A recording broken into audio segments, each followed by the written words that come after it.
Good morning everyone, welcome to Exam Orbit classes. तो आज है 21 अप्रैल और आज के सेशन में 21 अप्रैल से संबंधित टॉप 10 करंट अफेयर के क्वेश्चंस डिस्कस करेंगे जो कि सभी परीक्षाओं के लिए महत्वपूर्ण हैं। तो सबसे पहले आप सभी के लिए एक सवाल है जिसका आंसर आपको करना है कमेंट्स बॉक्स में। एससीओ के सदस्य राज्यों के विभागों के प्रमुखों की बैठक की अध्यक्षता किसने की है? इस सवाल का आंसर आपको मिलेगा क्लास के लास्ट में और जिनको आंसर पता है वो लिखेंगे कमेंट्स बॉक्स में। तो सेशन को स्टार्ट करते हैं और आज की क्लास का पहला सवाल, प्रधानमंत्री नरेंद्र मोदी जी ने पहले वैश्विक बौद्ध शिखर सम्मेलन का उद्घाटन कहाँ किया है? तो आगामी परीक्षा के लिए यह क्वेश्चन महत्वपूर्ण है, तो याद रखेंगे वैश्विक बौद्ध जो शिखर सम्मेलन हुआ है इसका उद्घाटन नई दिल्ली में किया गया है। और किसने किया है? तो प्रधानमंत्री नरेंद्र मोदी जी के द्वारा किया गया है। डिस्कस कर लेते हैं इसके बारे में। तो 20 अप्रैल को प्रधानमंत्री नरेंद्र मोदी जी ने नई दिल्ली में पहले वैश्विक बौद्ध शिखर सम्मेलन का उद्घाटन किया। शिखर सम्मेलन की मेजबानी अंतर्राष्ट्रीय बौद्ध परिसंघ के सहयोग से संस्कृति मंत्रालय ने की है। शिखर सम्मेलन 2 दिवसीय कार्यक्रम है जो कि विश्व भर के प्रतिष्ठित विद्वानों, संघ के नेताओं और धार्मिक चिकित्सकों को एक साथ लाता है। फ्रेंड्स, इस शिखर सम्मेलन की थीम क्या है? तो थीम याद रखेंगे, पूछी जा सकती है, समकालीन चुनौतियों के जवाब, अभ्यास के लिए दर्शन, ये इसकी थीम रखी गई है। तो डायरेक्ट एग्जाम में क्वेश्चन बन सकता है कि जो पहला वैश्विक बौद्ध शिखर सम्मेलन हुआ है ये कहाँ पर हुआ है? नई दिल्ली में। इसका उद्घाटन किसने किया? तो प्रधानमंत्री नरेंद्र मोदी जी ने किया है। आगे डिस्कस करेंगे सम्मेलन लेटेस्ट करंट अफेयर जो कि सुर्खियों में रहे थे। जैसे प्रधानमंत्री नरेंद्र मोदी जी ने 18 मार्च 2023 को ग्लोबल मिलेट्स, इसे फ्रेंड्स याद रखेंगे श्री अन्न भी कहते हैं, सम्मेलन का उद्घाटन कहाँ किया? नई दिल्ली में।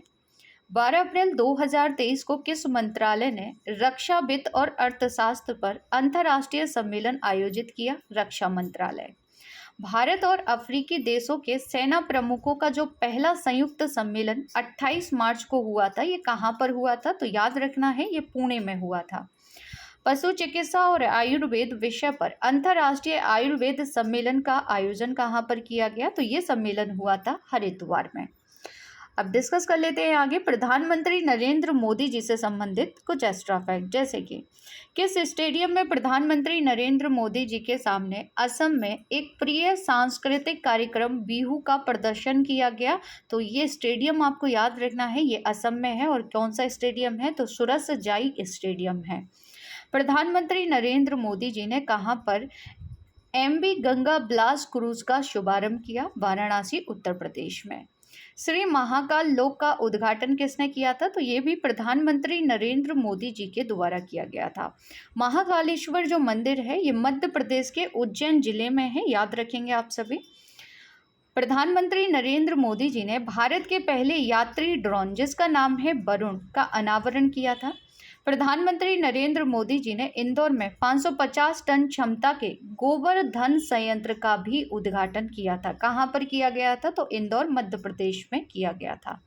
तो ये कुछ एक्स्ट्रा फैक्ट हैं जो कि आपको याद रखने हैं। अगर आप लोग पहली बार चैनल पर विजिट कर रहे हैं तो चैनल को सब्सक्राइब कर लीजिएगा, साथ ही बेल आइकन दबाना बिल्कुल ना भूलें, जिससे आप सभी को क्लास का जो नोटिफिकेशन है वो सबसे पहले मिल जाएगा। साथ ही में इस क्लास की PDF बाद में आपको टेलीग्राम चैनल पर मिल जाएगी। टेलीग्राम पर जाकर एग्जाम ऑर्बिट क्लासेस से लोगो आपको दिखाई देगा। जिसने भी टेलीग्राम चैनल ज्वाइन नहीं किया है ज्वाइन कर लीजिए, क्योंकि यहाँ PDF के अलावा करंट से संबंधित जो अपडेट होता है जो कि आपकी परीक्षाओं से जो कि आपकी सभी परीक्षाओं के लिए महत्वपूर्ण है वो भी आपको इजीली मिल जाता है। और साथ ही में आपको GK GS के क्वेश्चन भी यहाँ पर कराए जाते हैं। तो जिसने भी ज्वाइन नहीं किया है ज्वाइन कर लीजिए। चलिए आगे बढ़ते हैं। अगला सवाल डिस्कस करेंगे कि लता दीनानाथ मंगेशकर पुरस्कार से किसे सम्मानित किया जाएगा? तो फ्रेंड्स महत्वपूर्ण क्वेश्चन है। तो लता दीनानाथ मंगेशकर पुरस्कार दिया जाएगा आशा भोसले को। अगर वहीं आपसे क्वेश्चन पूछा जाता है कि लता दीनानाथ मंगेशकर पुरस्कार पहला पुरस्कार किसे दिया गया था? तो ये प्रधानमंत्री नरेंद्र मोदी जी को दिया गया था, है ना। और 2023 में ये किसे दिया जा रहा है? तो आशा भोसले को दिया जाएगा। इसके अलावा एक और पुरस्कार आप यहाँ पर याद रखेंगे, जो कि पंकज उधास को दिया जाएगा भारतीय संगीत में उनके योगदान के लिए मास्टर दीनानाथ मंगेशकर पुरस्कार। तो ये भी आपसे पूछा जा सकता है कि ये पुरस्कार किसे दिया जाएगा। फ्रेंड्स, आशा भोसले को यह पुरस्कार 24 अप्रैल को दिया जाएगा। कब दिया जाएगा? तो 24 अप्रैल को इन्हें इस पुरस्कार से सम्मानित किया जाएगा।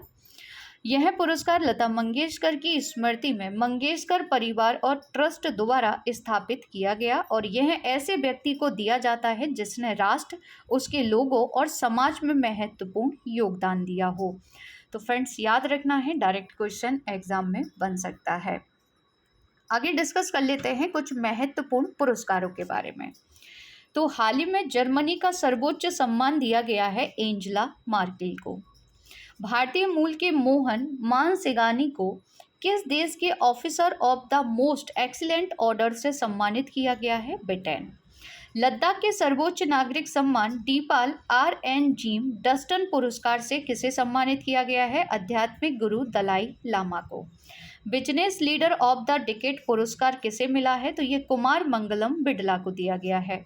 ऑस्कर पुरस्कार 2023 में किस फिल्म के नाटू नाटू में सर्वश्रेष्ठ मूल गीत का पुरस्कार जीता है? तो ये किस फिल्म से संबंधित है? तो इसे अच्छे से याद कर लेंगे, RRR से। अगला सवाल, किसे राष्ट्रीय सुरक्षा परिषद सचिवालय में सैन्य सलाहकार के तौर पर नियुक्त किया गया है? तो फ्रेंड्स, सैन्य सलाहकार बनाए गए हैं कौन? संदीप सिंह, जिन्हें आप सभी पिक में देख सकते हैं। संदीप सिंह ने किसका स्थान लिया है? तो इन्होंने अनिल चौहान का स्थान लिया है, जिन्हें अक्टूबर 2022 में CDS नियुक्त किया गया था। अगर आपसे पूछा जाता है कि वर्तमान में चीफ ऑफ डिफेंस स्टाफ कौन है, तो आंसर होगा अनिल चौहान। आगे डिस्कस कर लेते हैं कुछ एक्स्ट्रा फैक्ट नियुक्तियों से संबंधित। टाटा इलेक्ट्रॉनिक्स ने किसे CEO MD नियुक्त किया है? रणधीर ठाकुर को। LIC का नया मुख्य निवेश अधिकारी किसे नियुक्त किया गया है? रत्नाकर पटनायक को। इनकी नियुक्ति हाल ही में की गई है, पूछा जा सकता है आपसे। राजीव के मिश्रा ने PTC इंडिया के CMD के रूप में पदभार संभाल लिया है। जी कृष्ण कुमार को भारत पेट्रोलियम कॉरपोरेशन के अध्यक्ष के रूप में नियुक्त किया गया है। ग्रुप कैप्टन सालिजा धामी वायुसेना में लड़ाकू इकाई की पहली महिला कमांडर बनी है। नेक्स्ट क्वेश्चन, किस भारतीय अमेरिकी को US में deputy under secretary of defence नियुक्त किया गया है? तो फ्रेंड्स, याद रखेंगे, deputy under secretary of defence नियुक्त किया गया है राधा अयंगर प्लम को, जिन्हें आप सभी पिक में देख सकते हैं। तो इनके बारे में याद रखेंगे आप सभी। आगे बढ़ते हैं, कुछ एक्स्ट्रा फैक्ट डिस्कस कर लेते हैं। किस देश की पूर्व राष्ट्रपति Dilma Rousseff New Development Bank की नई प्रमुख बनी है? महत्वपूर्ण सवाल है और ये आगामी परीक्षा में आपसे पूछा जा सकता है। तो याद रखेंगे, ब्राज़ील की ये पूर्व प्रेसिडेंट है। वंदे भारत एक्सप्रेस का संचालन करने वाली एशिया की पहली महिला लोको पायलट कौन बनी है? तो इनका नाम है सुरेखा यादव। फील्ड वर्कशॉप को कमांड करने वाली पहली महिला अधिकारी कौन बनी है? तो इनका नाम है गीता राणा। भारतीय वायुसेना में अग्रिम लड़ाकू इकाई की कमान संभालने वाली पहली महिला अधिकारी कौन बनी है? तो सालिजा धामी बनी है। नेक्स्ट क्वेश्चन, 8वीं भारत थाईलैंड रक्षा वार्ता 20 अप्रैल को कहाँ आयोजित की गई? तो फ्रेंड्स, ये बैठक हुई है कहाँ पर? बैंकॉक, यानी कि थाईलैंड की कैपिटल में। पूछी जा सकती है कि जो 8वीं भारत थाईलैंड रक्षा वार्ता है, इसका आयोजन कहाँ पर किया गया था? तो बैंकॉक में किया गया है। अगला सवाल, दुनिया का सबसे धनी शहर कौन सा है? तो हाल ही में एक रिपोर्ट प्रकाशित की गई है जिसके अनुसार दुनिया में सबसे धनी शहर है न्यूयॉर्क, जबकि दूसरे स्थान पर आता है जापान का टोक्यो। तो ये भी आप याद रखेंगे, फर्स्ट पर कौन है और सेकंड पर कौन है। डिस्कस कर लेते हैं इसके बारे में। तो investment migration firm Henley and Partners ने दुनिया के सबसे अमीर शहरों की रिपोर्ट जारी की। इस रिपोर्ट के अनुसार 58 अरबपतियों के साथ अमेरिका का न्यूयॉर्क शहर विश्व का सबसे धनी शहर है। इस मामले में दूसरे नंबर पर, यानी कि दूसरे पायदान पर जापान की राजधानी टोक्यो है, जबकि तीसरे स्थान पर रहा है अमेरिका राज्य का जो कैलिफोर्निया है, यानी कि कैलिफोर्निया में स्थित the San Francisco Bay Area, ये तीसरे स्थान पर रहा है। वहीं भारत के परिप्रेक्ष्य में अगर बात की जाए तो शीर्ष 10 देशों की सूची में भारत का एक भी शहर नहीं है। डिस्कस कर लेते हैं न्यूयॉर्क के बारे में। इस समय न्यूयॉर्क काफ़ी सुर्खियों में बना हुआ है फ्रेंड्स। याद होगा आप सभी को कि रेड जार की जो नियुक्ति की गई है पहली बार, ये किसने की है? न्यूयॉर्क ने की है। अरुण सुब्रमण्यम किस कोर्ट में पहले भारतीय अमेरिकी जज बने हैं? न्यूयॉर्क कोर्ट में। डिजिटल इलेक्ट्रॉनिक्स के लिए दुनिया का पहला राइट टू रिपेयर कानून न्यूयॉर्क की विधानमंडल द्वारा पारित किया गया था। Federal reserve bank of New York के निर्देशक मंडल में आईबीएम के अध्यक्ष अरविंद कृष्ण को चुना गया है। नेक्स्ट क्वेश्चन, रक्षा अनुसंधान और विकास संगठन उद्योग अकादमी उत्कृष्टता केंद्र का जो उद्घाटन है ये कहाँ पर किया गया है? तो फ्रेंड्स इसका उद्घाटन हुआ है आईआईटी मद्रास में, आईआईटी हैदराबाद में। डिस्कस कर लेते हैं इसके बारे में। तो रक्षा अनुसंधान और विकास संगठन यानी कि डीआरडीओ उद्योग अकादमी उत्कृष्टता केंद्र का भारतीय प्रौद्योगिकी सह संस्थान यानी कि हैदराबाद में उद्घाटन किया गया। यह देश में इस तरह की सबसे बड़ी सुविधा है। डीआरडीओ के अध्यक्ष डॉक्टर समीर बी कामत ने तेलंगाना के संगारेड्डी में आईआईटी हैदराबाद के परिसर में यह सुविधा का उद्घाटन किया है। तो अब डिस्कस कर लेते हैं आईआईटी लेटेस्ट करेंट अफेयर। देखिए क्वेश्चन बन सकता है कि इंजीनियरिंग की पढ़ाई के लिए दुनिया के शीर्ष 50 संस्थानों की सूची में भारत का कौन सा आईआईटी संस्थान शामिल हो गया है? आईआईटी दिल्ली। किस संस्थान के शोधकर्ताओं ने दूध में मिलावट का पता लगाने के लिए पॉकेट फ्रेंडली डिवाइस विकसित की? तो ये आईआईटी मद्रास के द्वारा विकसित की गई थी और इसे नाम दिया गया है मिल्क किट। किस देश के राष्ट्रपति ने आईआईटी इंदौर के छात्रों को ग्लोबल बेस्ट एमजीओबी अवार्ड प्रदान किए? मिस्र। रिलायंस लाइफ साइंसेज को किस संस्थान ने जीन थेरेपी टेक्नोलॉजी लाइसेंस दिया है? तो फ्रेंड्स याद रखेंगे आईआईटी कानपुर।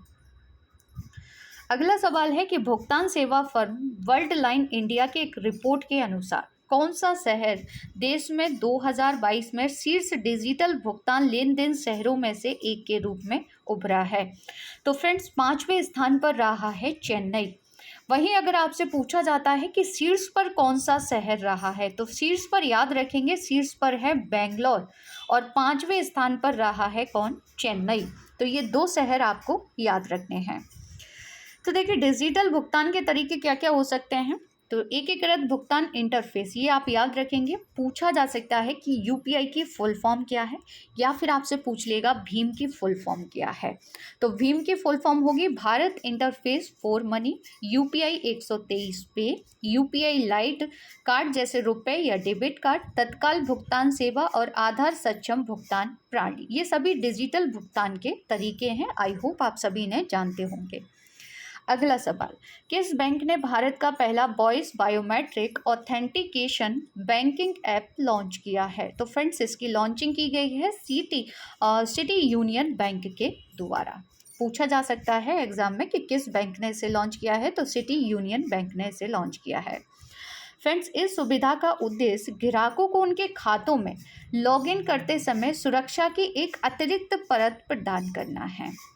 तो आप बस इतना याद रखिएगा कि किसने इसे लॉन्च किया है, यानी कि किस बैंक के द्वारा इसे लॉन्च किया गया है। सिटी यूनियन बैंक की अगर बात की जाए तो इसे स्थापित किया गया था 1904 में। इसका मुख्यालय है कुंभकोणम में। अब आप सोच रहे होंगे ये कहाँ पर है, तो ये आता है तमिलनाडु में। और वर्तमान में इसके सीईओ हैं डॉक्टर एन कामा कोडी। तो 3 पॉइंट आपको सिटी यूनियन बैंक के बारे में एक्स्ट्रा याद रखने हैं। आगे डिस्कस कर लेते हैं कुछ एक्स्ट्रा फैक्ट, जैसे कि एक्सिस बैंक ने डिजिटल भुगतान के लिए पिन ऑन मोबाइल तकनीक पर आधारित माइक्रो पे लॉन्च किया है। अमेरिकी बैंक सिलिकॉन वैली बैंक का अधिग्रहण किसने किया है? तो याद रखेंगे फर्स्ट सिटीजन बैंक ने इसका अधिग्रहण कर लिया। ये क्वेश्चन डायरेक्ट एग्जाम में बन सकता है कि सिलिकॉन वैली बैंक का संबंध किस देश से है। ये काफ़ी सुर्खियों में रही है, तो याद रखेंगे अमेरिका से। आरसीबी ने आईपीएल 2023 के लिए बैंकिंग भागीदारी के रूप में इक्विटास स्मॉल फाइनेंस बैंक को शामिल किया है। किस बैंक ने हाल ही में अपनी पहली इलेक्ट्रॉनिक बैंक गारंटी जारी की है? तो ये यस बैंक के द्वारा जारी की गई है। नेक्स्ट क्वेश्चन, भारतीय सेना ने सैन्य कर्मियों को चीनी भाषा का प्रशिक्षण देने के लिए किस यूनिवर्सिटी के साथ समझौता किया है? तो ये क्वेश्चन महत्वपूर्ण है, याद रखना है। तेजपुर यूनिवर्सिटी के साथ। तेजपुर यूनिवर्सिटी कहाँ पर है? तो ये असम में आती है और इसी के साथ यह समझौता किया गया है। डिस्कस कर लेते हैं इसके बारे में। तो भारतीय सेना सैन्य कर्मियों को चीनी भाषा सिखाने के लिए तेजपुर यूनिवर्सिटी के साथ एक समझौता किया है। सेना के प्रवक्ता यानी कि लेफ्टिनेंट कर्नल महेंद्र रावत ने बताया है कि यह प्रशिक्षण सैन्य कर्मियों को स्थिति की मांग के अनुसार किया जा रहा है। यह प्रशिक्षण 4 महीने की अवधि का होगा। तेजपुर यूनिवर्सिटी की जो स्थापना है ये 1994 में की गई थी। अब सुर्खियों में है तेजपुर यूनिवर्सिटी, तो क्वेश्चन बनेगा कि तेजपुर यूनिवर्सिटी कहाँ पर है? तो याद रखना है ये आती है असम में। क्लास की शुरुआत में जो क्वेश्चन मैंने आपसे पूछा था कि एससीओ के सदस्य राज्यों के विभागों के प्रमुखों की जो बैठक है इसकी अध्यक्षता किसने की है? तो इस बैठक की अध्यक्षता की गई है अमित शाह जी के द्वारा, जिन्हें आप सभी पिक में देख सकते हैं। आप सभी जानते हैं कि एससीओ 2023 की अध्यक्षता भारत कर रहा है, तो जगह जगह बैठक आयोजित की जाएंगी। कहाँ पर? भारत में। तो बैठक में आपातकालीन स्थितियों की रोकथाम और उन्मूलन पर यह बैठक केंद्रित थी, जिसकी अध्यक्षता अमित शाह जी ने की है। वही बात की जाए एससीओ की, तो एससीओ में जो कलरफुल देश आप देख रहे हैं ये सभी एससीओ के सदस्य देश हैं। एससीओ की स्थापना होती है 15 जून 2001 के बारे में 2001 में। इसकी स्थापना सदस्य देशों के बीच आर्थिक, राजनीतिक और सैन्य सहयोग को बढ़ावा देने के मकसद से की गई थी। संगठन में सदस्य देश कौन कौन है? रसिया है, Bharat, China, Pakistan, Kazakhstan, Kyrgyzstan, Tajikistan, Uzbekistan इसमें शामिल है। जबकि 4 इसके पर्यवेक्षक देश हैं, जिसमें आता है अफगानिस्तान, बेलारूस, ईरान और मंगोलिया। एससीओ की हर साल बैठक आयोजित की जाती है और फिलहाल इसकी अध्यक्षता भारत कर रहा है। देखिए फ्रेंड्स, एक एससीओ और दूसरा G20 और तीसरा G7, ये तीनों के बारे में आप अच्छे से याद करना, क्योंकि आगामी परीक्षा में यहाँ से क्वेश्चन देखने को मिल सकता है और ये तीनों ही समूह इस समय काफ़ी सुर्खियों में बने हुए हैं।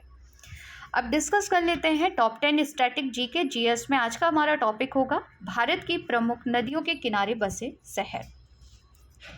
मथुरा, आगरा, दिल्ली जो ये शहर हैं ये किस नदी के किनारे बसे हुए हैं? यमुना नदी के। हरिद्वार, कानपुर, पटना, वाराणसी ये जो शहर हैं ये किस नदी के किनारे बसे हुए हैं? गंगा नदी के किनारे। और अगर आपसे पूछा जाता है कि सोकावा घाट, डिब्रूगढ़, गुवाहाटी शहर ये किस नदी के किनारे हैं? ब्रह्मपुत्र नदी के किनारे।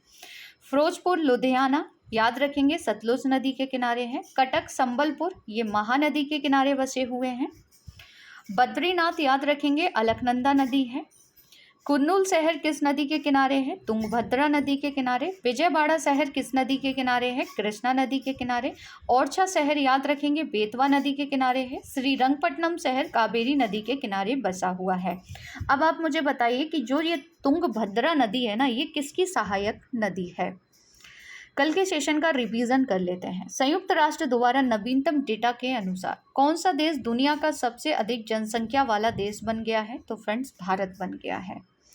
नेशनल क्वांटम मिशन के तहत कितने करोड़ रुपए मंजूर किए गए हैं? 6000 करोड़ रुपए।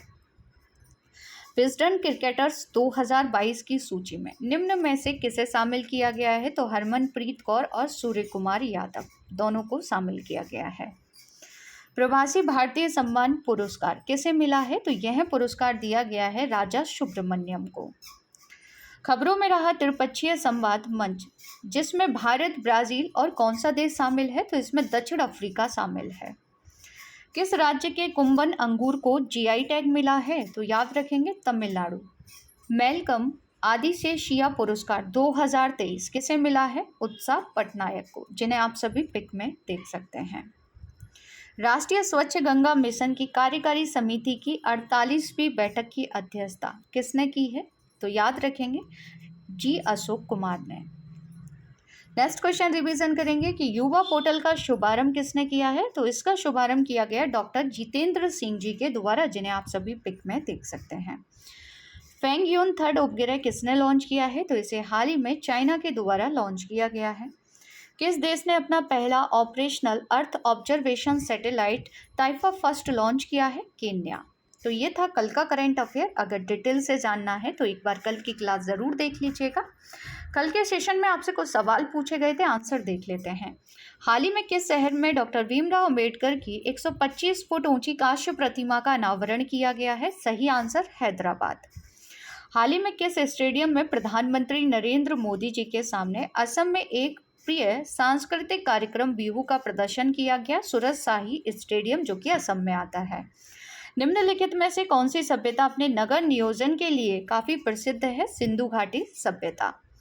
निम्नलिखित में से कौन सी धातु हड़प्पन सभ्यता में नहीं पाई जाती है? तो लोहा।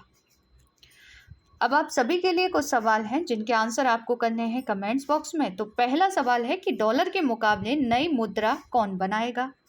अगला सवाल, इंडिया जस्टिस रिपोर्ट 2022 के अनुसार कौन सा राज्य न्याय तक पहुंच प्रदान करने वाले राज्यों और केंद्र शासित प्रदेशों की सूची में सबसे ऊपर है? निम्नलिखित में से कौन सही सुमेलित नहीं है? नासिक शहर किस नदी के तट पर बसा हुआ है? तो फ्रेंड्स, इन सभी के आंसर आपको करने हैं कमेंट्स बॉक्स में। सेशन कैसा लगा कमेंट्स करके ज़रूर बताइएगा। अगर क्लास अच्छी लगी हो तो क्लास को ज़्यादा से ज़्यादा शेयर कीजिएगा, लाइक कीजिएगा और चैनल को सब्सक्राइब ज़रूर कर लीजिएगा।